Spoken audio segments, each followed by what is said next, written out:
Hi నమస్తే. నేను మీ సునీల్ కుమార్ గాజుల. ఒక రాయి పైన, ఒక బండ రాయి పైన 1000 లీటర్ల వాటర్‌ని ఒకేసారి పోస్తే ఏమీ కాదు ఆ బండకి, ఆ బండరాయికి. కానీ అదే 1000 లీటర్ల వాటర్‌ని ఒక్కొక్క డ్రాప్ కంటిన్యూగా పడేలాగా దాన్ని సెట్ చేయగలిగితే అందులో నుంచి ఒక 100, 200, 500 లీటర్లు, 1000 లీటర్లు అయిపోయేసరికి ఆ రాయి పగిలిపోతూ ఉంటుంది, చీలిపోతూ ఉంటుంది వాస్తవానికి. ఇది ఎలా జరుగుతుంది వాస్తవానికి అని ఆలోచించే ప్రయత్నం చేస్తే కన్సిస్టెన్సీ ఆఫ్ వర్క్ అని అంటారు.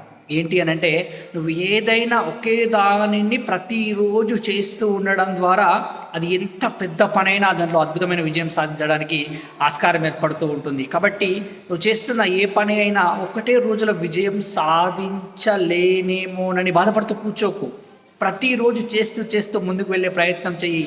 అద్భుతంగా అందులో విజయం సాధించడానికి ఆస్కారం ఏర్పడుతుంది. ఇదే లా ఆఫ్ కన్సిస్టెన్సీ అంటే.